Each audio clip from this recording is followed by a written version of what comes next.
Senator Elizabeth Warren wants to hear what notorious billionaire crybaby Leon Cooperman has to say about her proposed wealth tax. Now, Leon Cooperman has called the wealth tax foolish, which of course means it's time for another edition of When Rich Men Cry. I care.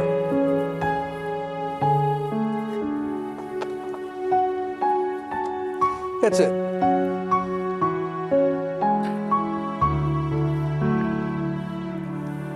And I love this episode because Warren has invited Leon Cooperman to appear at an April 27th hearing on creating a fairer tax system. So she's like, okay, all right, you think I'm foolish. You wanna say all these nasty things about me during CNBC interviews. Why don't you come and testify and tell us why it is that my proposed wealth tax is such a bad idea? Now, for those of you who might have missed that proposal, she had first pitched it when she was running in the Democratic primary, but she's reintroducing it. And the ultra millionaire tax, which Warren reintroduced last month, would seek to raise at least $3 trillion over 10 years by imposing a 2% annual levy on the net worth of households above $50 million. Billionaires would face a 3% tax. So we're not talking about increasing taxes on people like us. We're talking about increasing taxes on people who have been able to dodge paying taxes through all sorts of loopholes and tax giveaways by our federal government. Now, Warren wrote a letter to Leon Cooperman arguing, as we move expeditiously toward consideration of changes to our rigged tax code so that the wealthy pay their fair share, I believe you should be afforded the chance to present your perspective directly to Congress. Now, she used the phrase fair share, and Leon Cooperman no like that. In fact, he said as much during a CNBC interview. Let's watch. When he starts talking about raising tax on capital gains, raising tax on ordinary income, in a recent speech, he's talked about fair share. I hate that expression with a passion. What does fair share mean? I've said in your program numerous times, basically, I'm willing to work 6 months a year for the government and 6 months for myself, which means a marginal tax rate of 50%. You live in California, Connecticut, New Jersey, New York, you're already well past that, okay? And this fair share is a concept. It's just a way of attacking wealthy people, and I think it's inappropriate. We all got to work together and pull together. We all gotta work together and pull together. Yeah, I'm worth $2.5 billion, but I'm gonna complain about paying too much in taxes anyway, even though I get all these loopholes and tax credits and things I don't actually deserve. Okay, all right. Warren loves to troll him, by the way, which I'll get to in a second. But Francesca, I wanted to give you a chance to jump in. No, I can't be having all the fun. No, that was first of all amazing, and I love that impression. And I also feel like the next time CNBC interviews him, he's just gonna be like literally on like the Cayman Islands, just burying his gold. They always say, your fair share, and I don't even get it. And I'm like, okay, here we go. Like that's what he's doing. Like the guy, he paid a fine for insider trading. He knows, like only someone who is guilty and who knows they don't deserve that money is that fragile about it. We've talked about this time and again.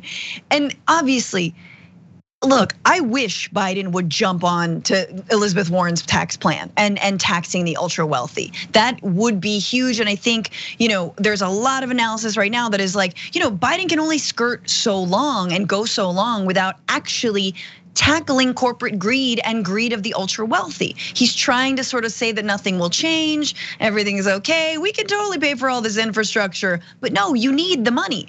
And the last time I was on this show, Anna, we talked all about how beefing up the IRS would mean that actually would mean getting millionaires and billionaires to pay taxes they already owe.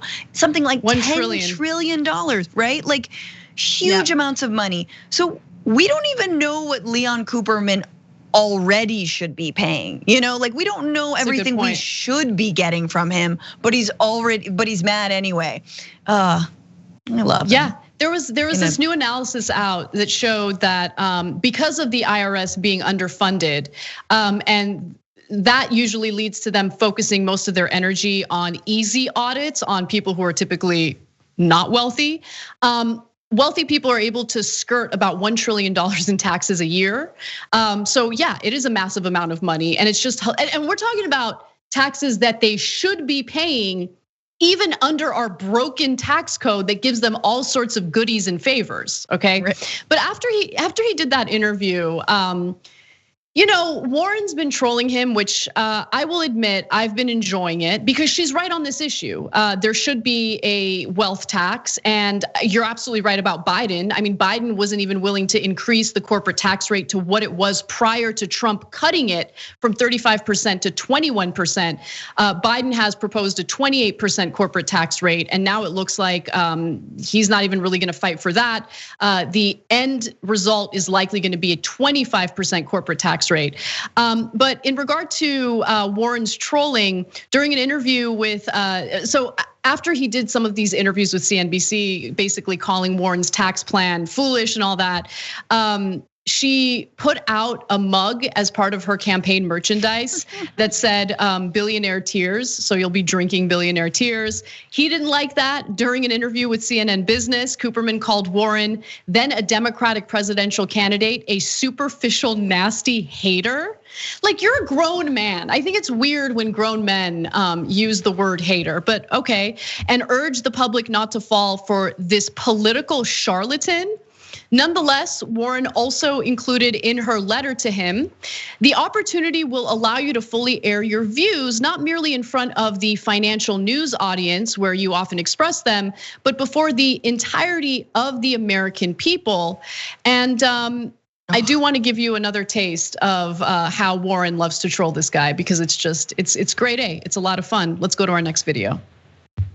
Maybe you've heard there are some billionaires who don't like this.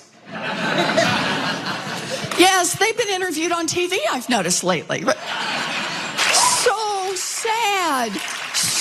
sad that they might have to pay 2 cents out of their bazillion dollars. So here's the thing, and they say, I worked hard. I care.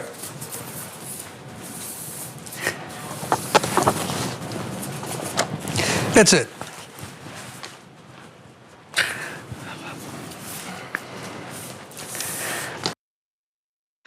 Imagine being worth $2.5 billion, not million, $2.5 billion. And just the proposal of a long shot wealth tax makes you lose it on national television. I can't get enough. It's amazing. It's amazing. Those tears are so like, they're like the, well, gotta cut my second family loose.